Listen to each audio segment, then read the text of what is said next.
और एक महान श्रद्धावान है जिसके सामने सच्चिदानंद प्रभु श्री राम खड़े हैं। यह है लाभ श्रद्धा और तर्क का।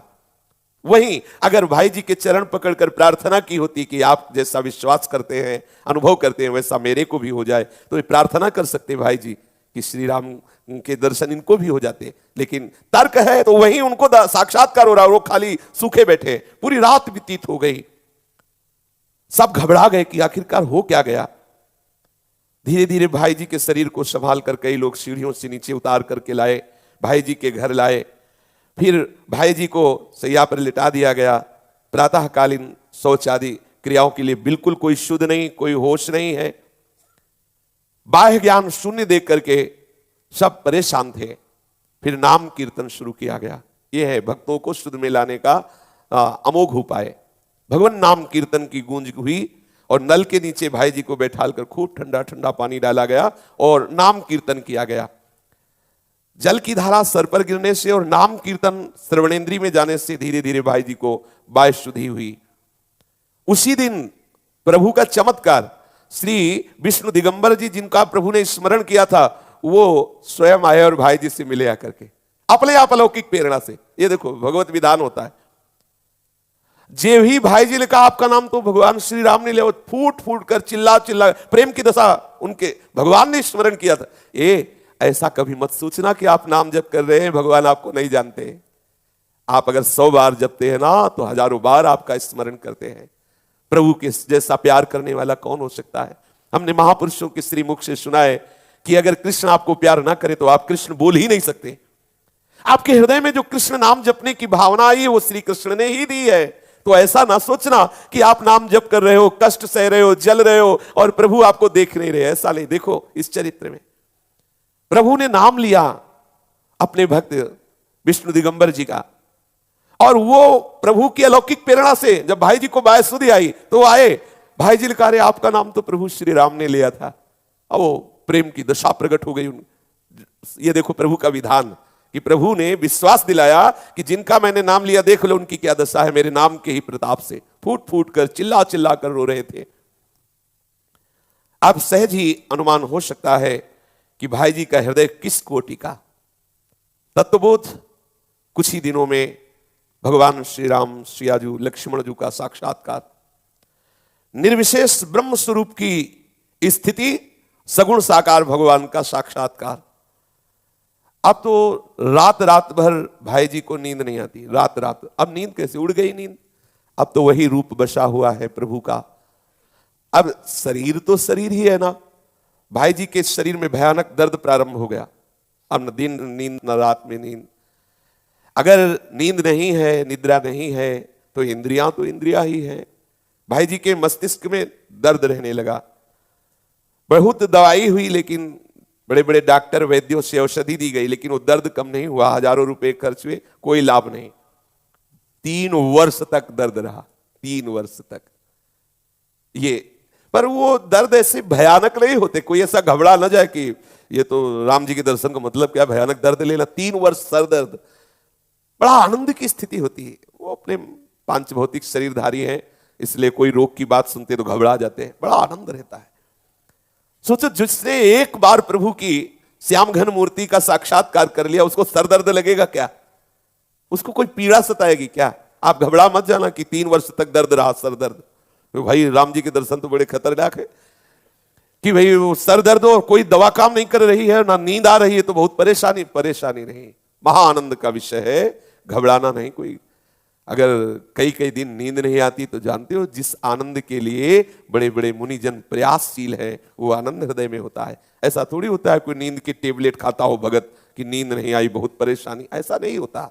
एक आनंद की खुमारी रहती है, एक आनंद का विशेष स्रोत हृदय में प्रकाशित हो जाता है। वो आप धैर्यपूर्वक, घबराना नहीं।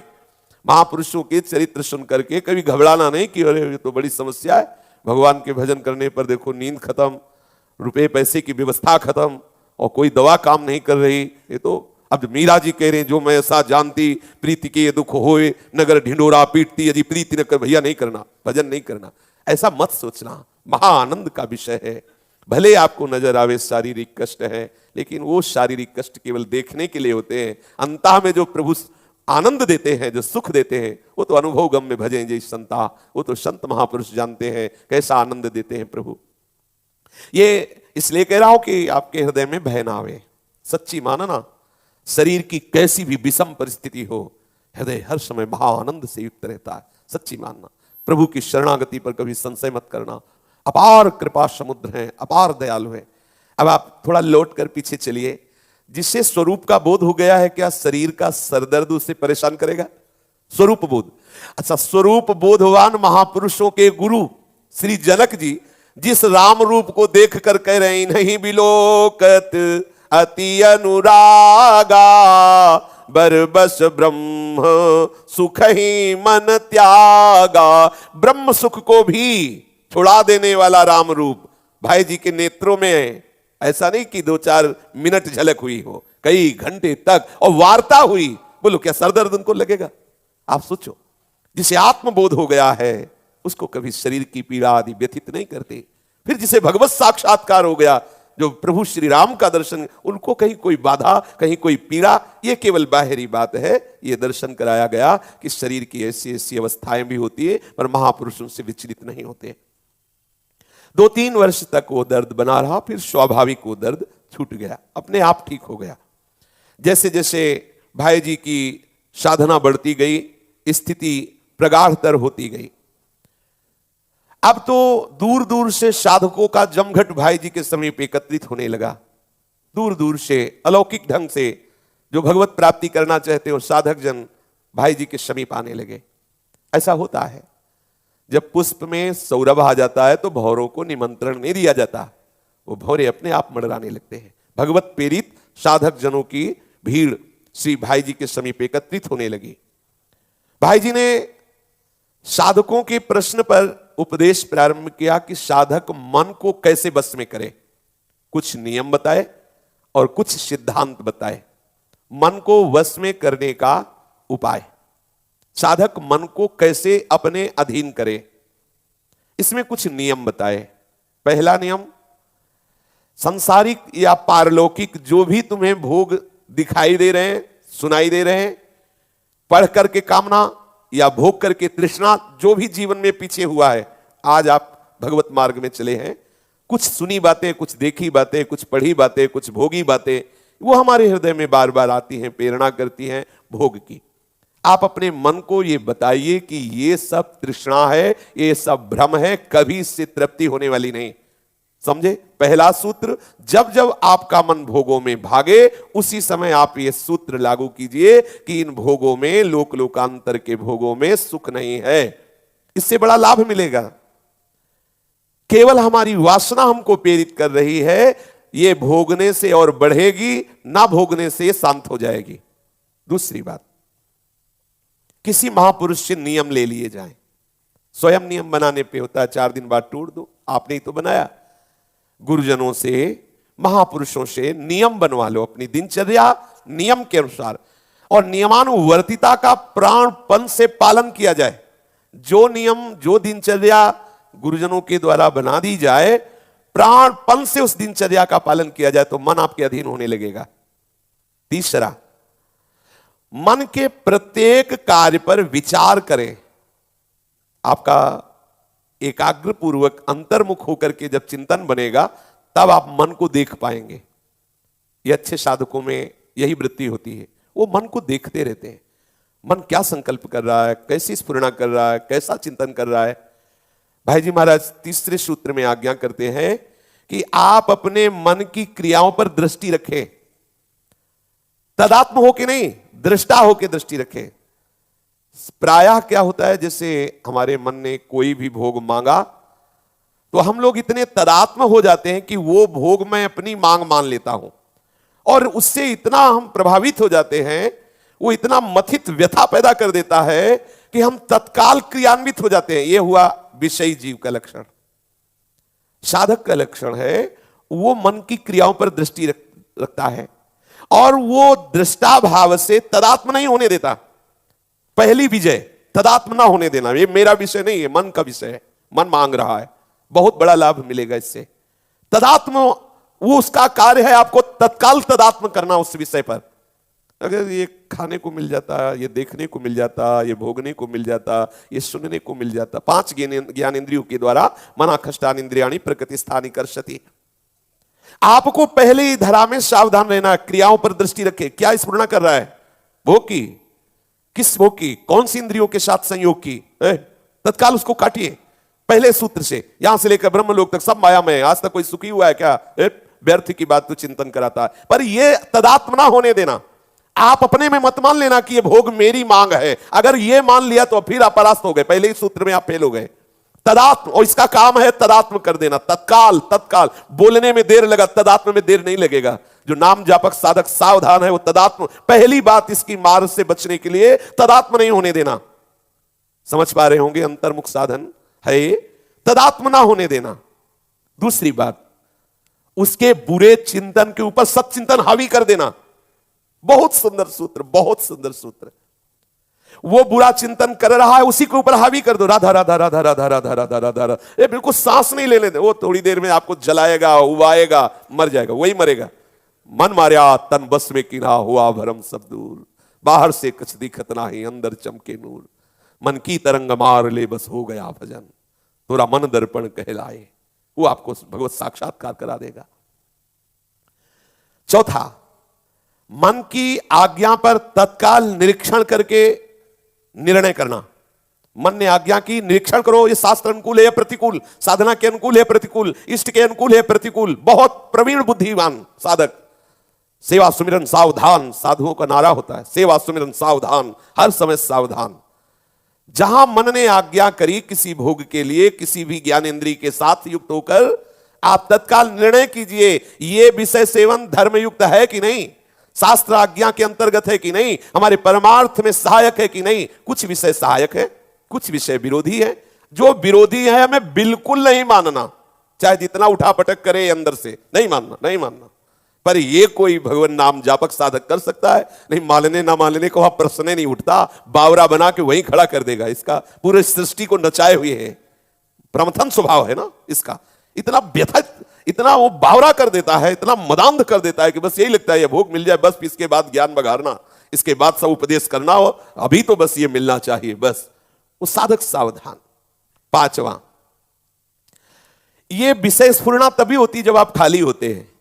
पकड़िए, भाई जी महाराज कह रहे, ये विषय स्फुरना तभी होती जब आप खाली होते हैं। तभी कहे हनुमंत विपति प्रभु सोई, जब तो सुमिरन भजन न होई। सेवक जी महाराज कह रहे, हानि हरिवंश के नाम अंतर परे, लाभ हरिवंश उच्चरत बानी। बड़े बड़े महापुरुष जन वर्णन करते हैं। आपका नाम छूटा है तभी तो चिंतन बना, नहीं कैसे चिंतन बना? अगर चिंतन बन गया है तो सावधान हो जाओ, संकल्प ना बनने पावे। संकल्प बन गया है तो अब क्रिया में ना उतरने पावे, सावधान। क्रिया में उतर गया तो फिर या तो अनुकूल बना तो लोभ प्रकट हो जाएगा, प्रतिकूल हुआ तो क्रोध प्रकट हो जाएगा। नाश दोनों में है, दोनों में स्मृति का नाश निश्चित है।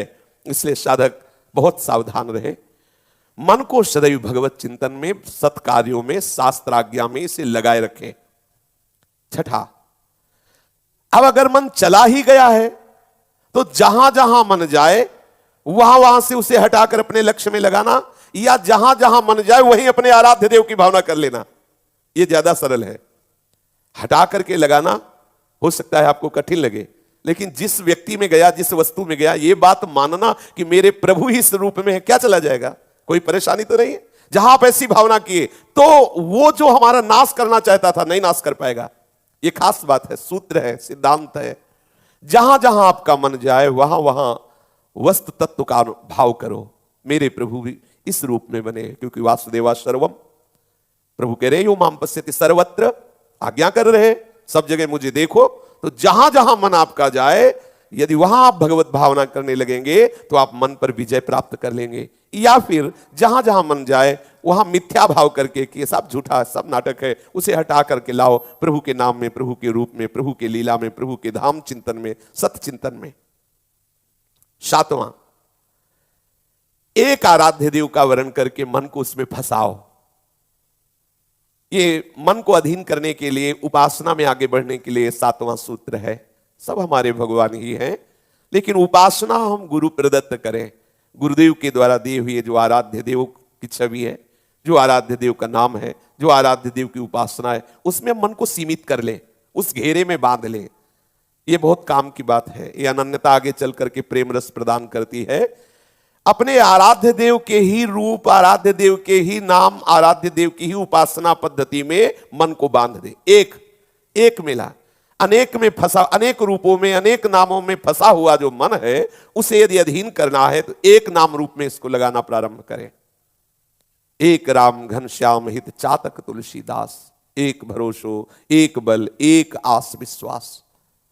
दृढ़ निष्ठा किसी एक नाम में, एक रूप में, जो गुरुदेव प्रदत्त है। बड़ी महिमा है गुरुदेव प्रदत्त नाम रूप की। ऐसे तो प्रभु के सब नाम महिमा में है, पर वही नाम जब गुरुदेव के श्रीमुख से, तो महापुरुषों ने वर्णन किया, वो विशेष शक्तिवान, विशेष सबीज हो जाता है। वो बहुत जल्दी सिद्धि लाभ प्रदान करता है, अर्थात भगवत प्रेम प्रदान करता है। एक नाम, एक रूप, एक उपासना पद्धति में अपने मन को बांध ले। 8वां, प्रायः साधक नेत्रों की चंचलता से बचे, नासिकाग्र दृष्टि रखना सीखे। यह शास्त्र आज्ञा करता है। आप उठते बैठते चलते फिरते ऐसे नासिकाग्र, अर्धनिमीलित नेत्र है, नासिकाग्र दृष्टि है। वही रूप का ध्यान करो, वही नाम का ध्यान करो। शांत बैठे हो तो आंख मूंद लिए, चल रहे हैं तो ऐसे दिखाई दे रहा है, सब दिखाई दे रहा है। पर हाँ, हमारी दृष्टि किसी से एक से नहीं मिलेगी, सब दिखाई दे रहा है, ऐसे सब दिखाई दे रहा है। नशे में से रहना चाहिए। अर्धनिमीलित नेत्र, नासिकाग्र दृष्टि, चलते फिरते उठते, बड़ी एकाग्रता, बड़ा आनंद का विषय है। सदैव दृष्टि को नासिकाग्र, नेत्र चंचलता से बचिए। ये ऐसे जिधर उठाया उधर दृष्टि नहीं। आप साधक हैं, आप उपासक हैं। अच्छा, ये हो कि आसपास सब देख के चलो, सुरक्षा, हमारे प्रभु लगे हैं सुरक्षा के लिए, हमें क्या चिंता है। हमें तो और आंख मूंद के चलना है, वो खुद बचाएंगे, बिल्कुल चिंता मत कर। देखो भाई जी के चरित्र में या और भी महापुरुषों के चरित्र में देखा गया, एक बार एक जगह पुष्प तोड़ने के लिए श्री जी के लिए जा, तो दूर पुष्प लगे हुए थे राय बेल के, तो उधर पुष्प की तरफ दृष्टि थी, आगे कुआं था, वो पुराना कुआं दिखाई नहीं दे, वो भाव उधर ही था क्योंकि वो पुष्प, और कई साधक उतारते थे तो था कि पहले हम ही उतार, तो दृष्टि पुष्प पे थी।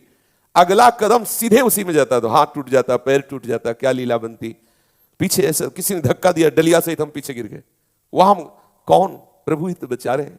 प्रभु पक्का करो सदा तिनके रखवारी, बिल्कुल चिंता न। आप नासिकाग्र दृष्टि, भगवत ध्यान परायण, तो अनंत भुजाओं से प्रभु आपकी रक्षा कर रहे हैं। अभयद भुज दंड मूल पीनम ससानुकूल, जिनकी भुजाएं अपने भक्तों को अभय देने के लिए हर समय फड़कती रहती है। अजान बाहो, अपार बल राशि हमारे प्रभु की भुजाओं में। हम उनके दास हैं, उनका चिंतन कर रहे हैं। हम अपनी रक्षा नहीं कर सकते, हमारी रक्षा करने वाले हमारे शरणागत दाता प्रभु शरण हैं, हम क्यों चिंता करें। 9वां, जो नाम जप करें उससे सुनने की पूरी चेष्टा युक्त करें। जैसे हम राधा राधा जप रहे, तो भले हम उपांश या मानसिक जप रहे, आंतरिक श्रवणेंद्रिय से हम इसे सुने। बार बार जो नाम जप कर रहे हैं, एक भी नाम बिना सुने नहीं जाना चाहिए, और उत्तम बात और होगी कि बिना देखे नहीं जाना चाहिए। बड़ा आनंद आता है नाम का दर्शन, नाम का श्रवण और नाम का रटन। कहां जाएगा भाग के मन, अपने आप शांत हो जाएगा। ध्यान दीजिए, एक एक शब्द बहुत हमारे लिए आवश्यक है, मन को वश में करने के उपाय हैं ये। जो हम नाम जप कर रहे हैं उसे सुनते हुए जपें। अब बात कर रहे हैं माला चल रहा है, पता नहीं क्या चलेगा माला में। बात कर रहे हैं माला चल, तो माला से थोड़ी भगवत प्राप्ति हो रही कि वो चल रहा है। ऐसा हो तो किसी मशीन में फिट कर दो, चलता रहे, भगवत प्राप्ति कराता रहेगा। हाँ, लोग बात कर रहे हैं, हंस रहे, वो माला से चलाने से थोड़ी मतलब है, मंत्र चलाने से मतलब है, नाम चलाने से मतलब है। हमें वो सुनाई देना चाहिए जो हम जप रहे हैं, और सर्वोत्तम बात है हमें दिखाई देना चाहिए। राधा राधा बार बार स्वर्णिम अक्षरों से विविध प्रकार के रंग भर करके हम रच रहे हैं। राधा राधा नाम सुनाई दे रहा, राधा राधा अंदर से राधा राधा। फिर आप चमत्कार देखो जप का चमत्कार तभी होता है, संख्या पर मत जाइए। बहुत संख्या हो गई, आपने नाम सुना ही नहीं कि आप जप क्या रहे हैं, आपको खुद पता नहीं, चल रहा है तो ऐसे नहीं। महापुरुषों ने जैसी पद्धति बताई, अगर इस पद्धति से थोड़ा संख्या कम भी होगी तो लाभ अधिक होगा। नाम दिखाई दे, नाम सुनाई दे, नाम में डूबते हुए हम नाम जप करें। श्री भाई जी महाराज 10वां बता रहे हैं कि अपने आराध्य देव की श्री विग्रह मूर्ति छवि का ध्यान करने का अभ्यास करें। जैसे अपने लोग चिदानंद में रूप का परिचय तो प्राप्त नहीं, तो देखो बांके बिहारी जू, राधा वल्लभ जू, राधा रमण जू, साक्षात चिदानंद प्रभु कृपा करके श्री विग्रह रूप में है। हम इनको नेत्रों में बसाने का अभ्यास करें। श्री राधा वल्लभ लाल को हृदय ध्यान मुख नाम, बड़ा आनंद मिलता है। यहीं से सच्चिदानंद का मार्ग प्रकाशित हो जाएगा। पूज्य राधा बाबा भी ठाकुर जी की छवि रखते थे, कदम्ब के नीचे खड़े ललित त्रिभंगी श्री श्याम सुंदर, और वो फोटो रखते थे। कुछ दिन बाद फोटो नहीं रह गई, छवि नहीं रह गए, ठाकुर जी बात करने लगे। सर्वत्र प्रभु है तो छवि में भी है ना, कोई एक छवि, कोई एक श्री विग्रह का ऐसा चित्र रख लो जो बार बार आप देख सको। हमने संतों को देखा है, कीर्तनिया बाबा अपने सत्संग में आते थे, जो राधा नाम अंकित करते थे वृंदावन में। एक बार वो छाती खुल गई, तब देखा कि भाई जी और श्री राधा बाबा की छवि ऐसे एक तरफ और ठाकुर जी। प्रायः संत जन ऐसा कर, तो एक छवि रखो, थोड़ी थोड़ी देर में देखते रहो, तो ये नेत्रों को अभ्यास बन जाएगा उस रूप का, बड़ा आनंद मिलता है। बहुत ही रसीले ठाकुर हैं श्री बिहारी जी, राधा वल्लभ जी, राधा रमण जी। इनके श्री विग्रह को रख लो, थोड़ी थोड़ी छोटी सी छवि रख लो अपनी जेब, ठाकुर जी को जेब में रखो। है बोले ले तुम क्या समझते हो ठाकुर हमारी जेब में, तो जेब में रखो। थोड़ी देर में निकाला वैसे दर्शन के, फिर रख दिए। और देखो जब प्यार किसी से होता है ना तो वैसे ही होता है। वो अपने उसमें पैसे वाली मनी बैग में भी फोटो रखते हैं ऐसे, अपना कोई देखे ना ऐसे देख लिया। लोग संसार के शरीरों से प्यार करते हैं, अपने लोग प्रभु के प्यार करने वाले हैं ना, तो प्रभु की छवि रखे, थोड़ी थोड़ी देर में देख ले। मैत्री, करुणा, मुदित और उपेक्षा व्रत पालन करने से मन अधीन हो जाता है। सबसे मित्रता का व्यवहार रखें पर ममता ना हो, सबसे दया का बर्ताव करें पर अहंकार ना हो, सदैव प्रसन्न रहने की चेष्टा करें, संतुष्टायेन केनवा। और उपेक्षा, कोई तुम्हारी अवहेलना कर रहा है, निंदा कर रहा है, अपमान कर रहा है, ध्यान मत दीजिए, आगे बढ़िए। 12वां, परमार्थ के गुरु प्रदत्त ग्रंथों का नित्य स्वाध्याय करने से मन अधीन होने लगता है। जो आपको सदगुरुदेव ने आज्ञा करी, श्रीमद् भागवत है, श्रीमद् भगवद गीता जी है, श्रीमद् चतुरासी जी है, श्रीमद् राधा सुधा निधि है, श्री 42 लीला, और जो भी आचार्य गुरुदेव ने आज्ञा करी उनका नियम पूर्वक पाठ करने से बड़ी जल्दी अंतःकरण पवित्र होता है, मन प्रभु में लगने लगता है। शास्त्र स्वाध्याय जरूर, यदि आप पढ़े लिखे नहीं हो तो आजकल भगवान कलयुग की कृपा है, यंत्रों में सुन लीजिए। 13वां है, थोड़ा आसन में बैठने का अभ्यास करने से, जब तन से मन का तदात्म, मन से अपना तदात्म है, मन से मैं का तदात्म है, तो तन हिलता डुलता रहे, तन ज्यादा क्रियान्वित रहे तो मन चंचल रहेगा। कुछ दिनचर्या में ऐसा समय निकालो कि आप शरीर को शांत करके, एकाग्र कर, हलन डुलन चलन लीला से थोड़ा रोक करके और भगवान नाम भगवत रूप ध्यान करने का अभ्यास करें। प्राणवायु को थोड़ा रोकने की चेष्टा करें, जैसे ये चलती रहती है तो थोड़ा लंबा खींचिए, राधा राधा राधा राधा राधा, फिर राधा राधा।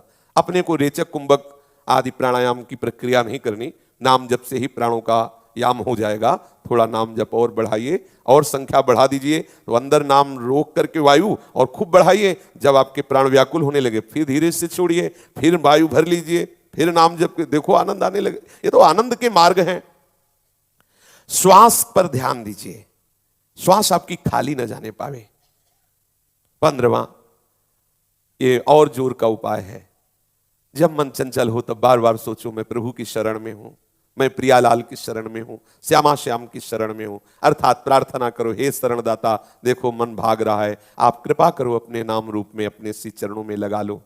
16वां, मन से अलग होकर के उसके कार्यों को देखते हुए उसे जबरदस्ती भगवान नाम भगवत लीला आदि में लगाना, और खूब प्रेम पूर्वक नाम कीर्तन करने का भी एक दिनचर्या में अवसर रखना। 24 घंटे की दिनचर्या में सबको चाहिए कुछ क्षण नाम की, बहुत महिमा है नाम कीर्तन की। आपको मंजीरा ढोल बजाना ना आता हो तो ताली है, अपने पास संगीत है, बस ऐसे बजाते हुए नाम कीर्तन करो उच्च स्वर से। 10 मिनट, 20 मिनट, 30 मिनट, 1 घंटा, जितना आपकी रुचि हो, आप अपनी दिनचर्या में नाम कीर्तन का जरूर जरूर अवसर रखें, जरूर समय रखें। कोई ना कोई समय ऐसा जिसमें हम नाम कीर्तन परिवार सहित बैठ के, अपने प्रेमियों के बीच में बैठ के, या फिर अपने अकेले बैठ करके, जैसी आपको भगवान व्यवस्था दिए हो, तो इस तरह से हम चले तो हमारा मन भगवत कार्यों में, भगवत चिंतन में लगेगा। शेष चर्चा आगे। श्री राधा वल्लभ लाल की जय।